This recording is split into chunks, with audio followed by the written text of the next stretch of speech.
Hello everybody, Paul here, and today I want to bring you through one of my favorite builds in Dungeons & Dragons 5th edition, the Barbarian. Straight Barbarian, no multiclassing, that is really usable at all tiers of play as an amazing damage dealer using the 2024 rules. So without further ado, let's hop right into it.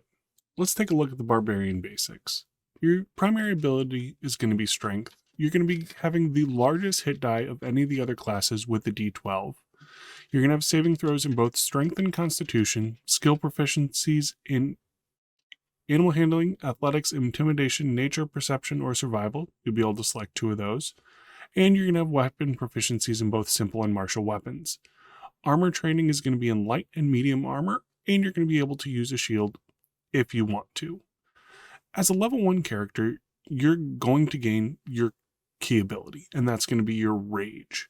Your Rage is going to add damage to your melee attacks. It's going to allow you to take less damage, giving you resistance in slashing, bludgeoning, or piercing damage.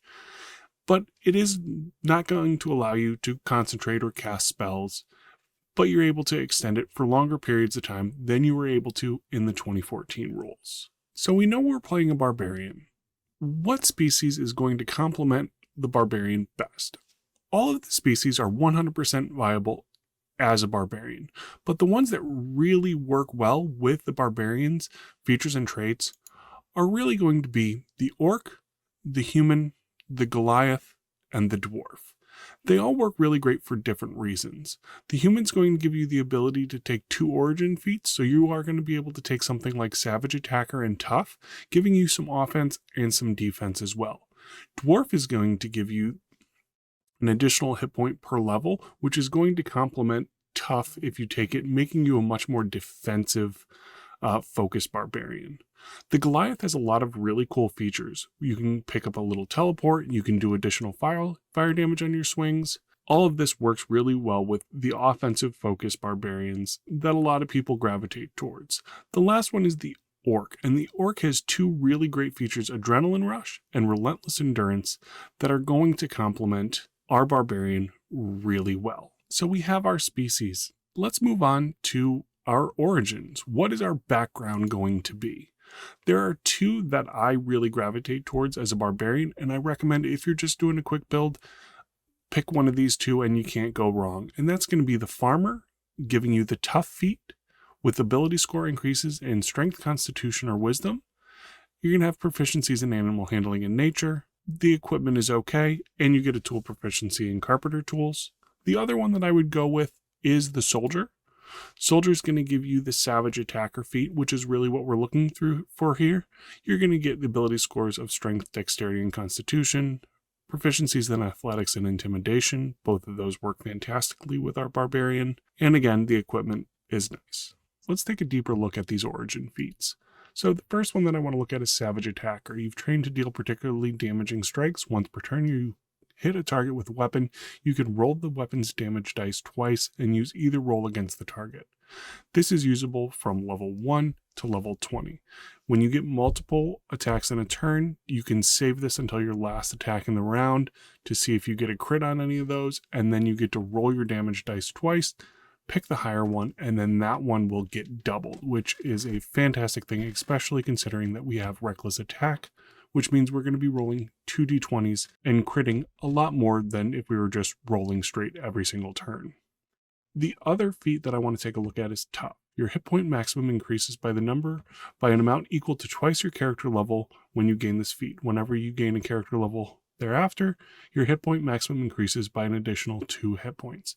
For those that are thinking of having that big, beefy, tanky Barbarian, this is a fantastic feat to go with. And it synergizes really well with the Dwarven species ability, where you're getting an additional hit point per level. So you're going to get 20 from that, and you're going to get another 40 at level 20 from the Tough feat, which is a very significant amount of hit points over the course of a character's life.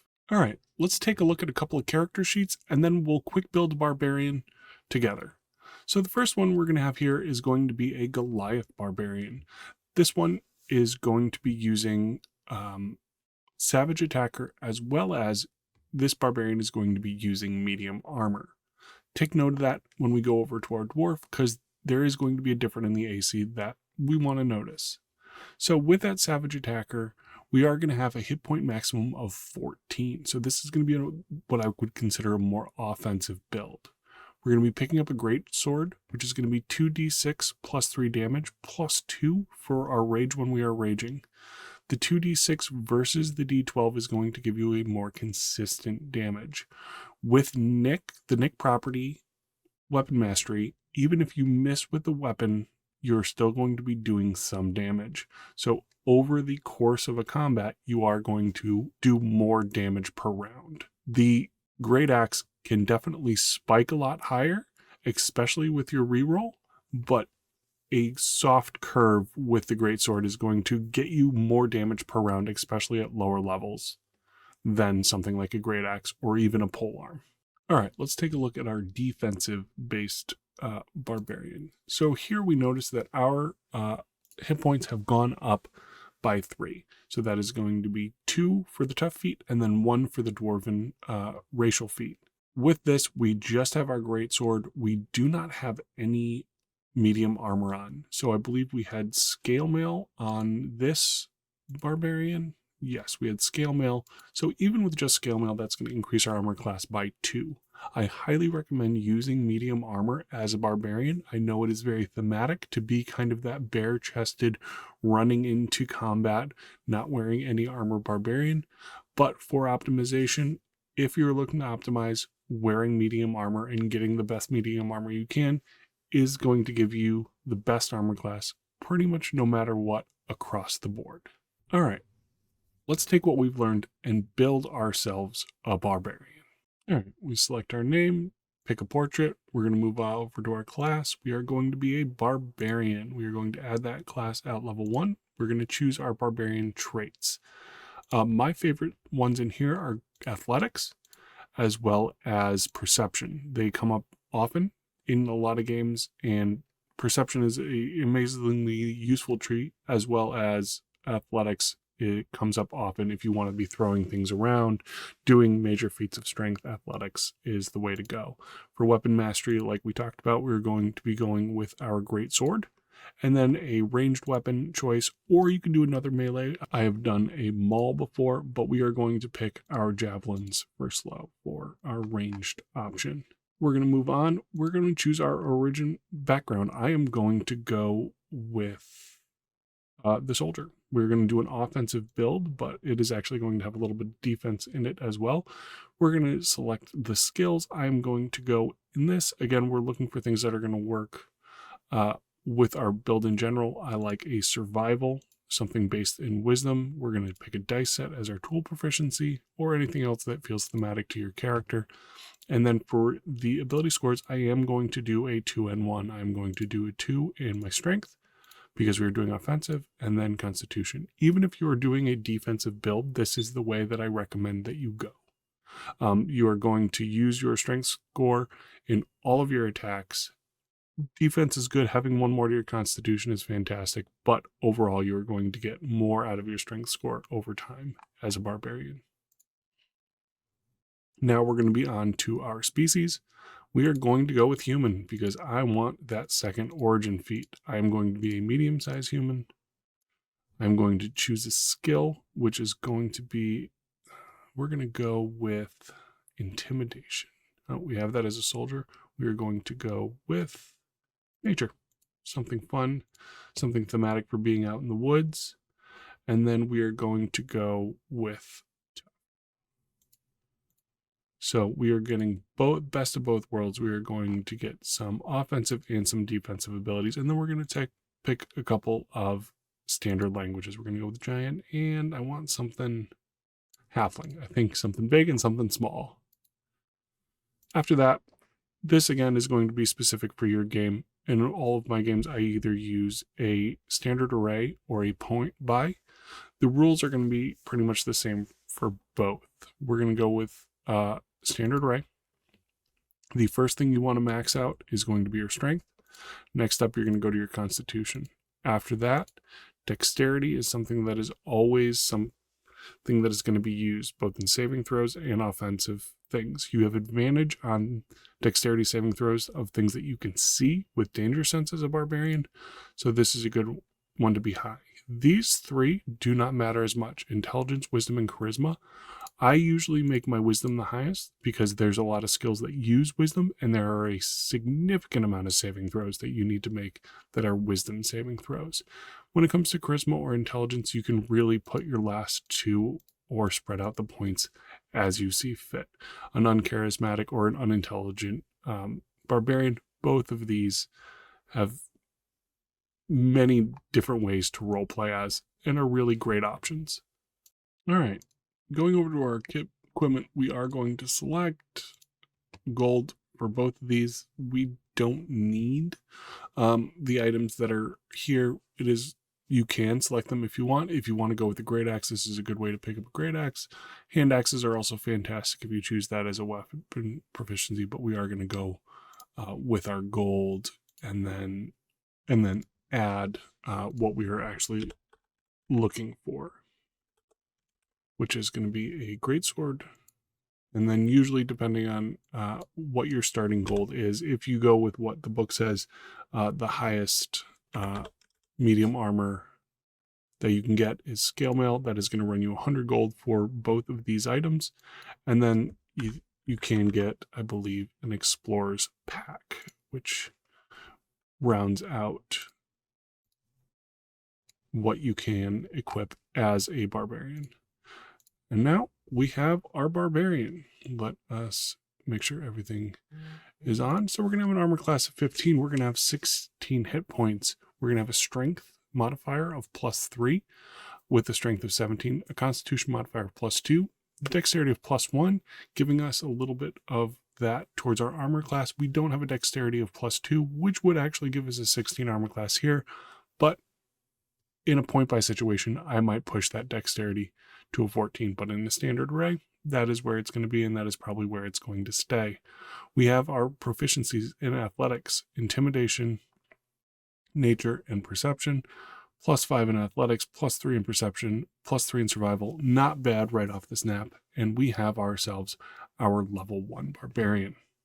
Now, as our barbarian levels up, let's take a look at some of the options that are going to be available for you. Bumping up to level 2, you're going to see right here, you're going to get danger sense that we were talking about earlier. This is going to give you advantage on dexterity saving throws unless you have the incapacitated condition, and then reckless attack. This is going to allow you to throw aside concern for yourself and attack with advantage. This is also going to allow all of your opponents to have advantage against you. I almost always use reckless attack unless things are incredibly dire, or I have multiple enemies that are attacking me at the same time. When we get to level 3, we are going to have the choice of our Barbarian subclass. We're going to be able to choose from the Berserker, Wildheart, World Tree, or Zealot Barbarian. Zealot and Berserker are going to add to our damage. Wildheart and World Tree add a lot to our utility as a Barbarian.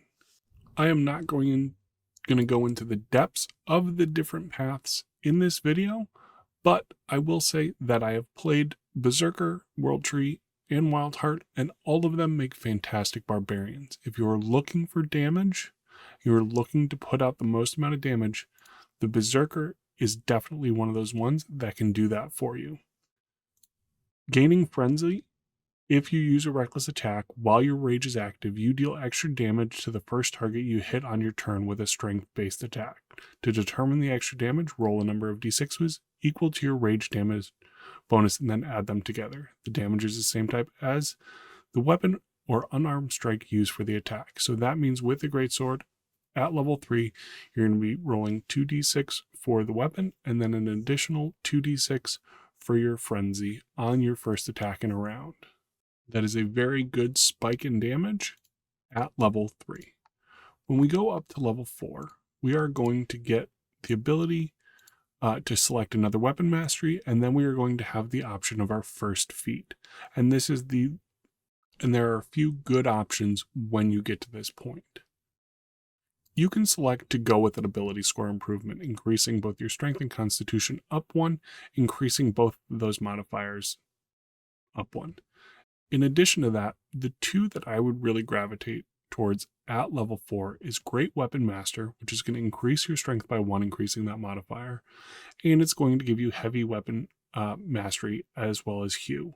So basically you're going to get an additional damage on melee attacks for weapons that have the heavy property, which the greatsword does, as part of the attack action on your turn. So it is going to be an additional 2 damage at the lower levels, increasing with your proficiency bonus. In addition to that, you get Hue. When you score a critical hit with a melee weapon, or a creature is reduced to 0 hit points, you can make an attack with your bonus action. Now you'll see the other feat choice also empowers your bonus action, which I think is very important for a barbarian, because once you get past the point of raging, there's not a whole lot you can do with your bonus action. So Great Weapon Master is a fantastic choice if you want to stick with that greatsword. If you want to try something a little bit different, the other option you can go with is Polearm Master. This is going to allow you to increase your strength score by 1 again, which is great, bring you up to that +4 modifier. And then immediately after you take the attack action, when you attack with a quarterstaff, spear, or a weapon that has the heavy and reach properties, which glaives and halberds do, you can use a bonus action to make a melee attack with the opposite end of the weapon. The weapon deals bludgeoning damage, and the weapon's die for this attack is a d4. So basically on every turn, as a bonus action, when you make an attack with one of these weapons, you get to do another attack as your bonus action.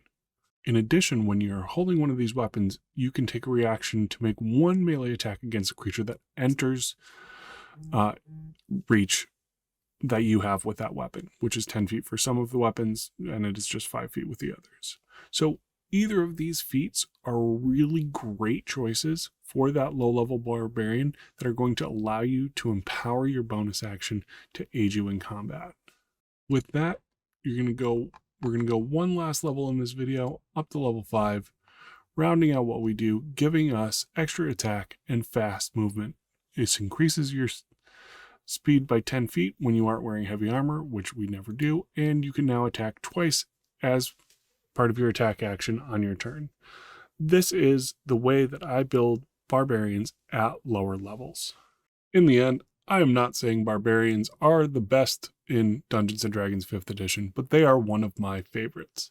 When it comes to doing damage, having a great time at the table, and just overall being an enjoyable character for me to play, barbarians really hit all the marks. Thank you very much for joining me, and we'll see you next time.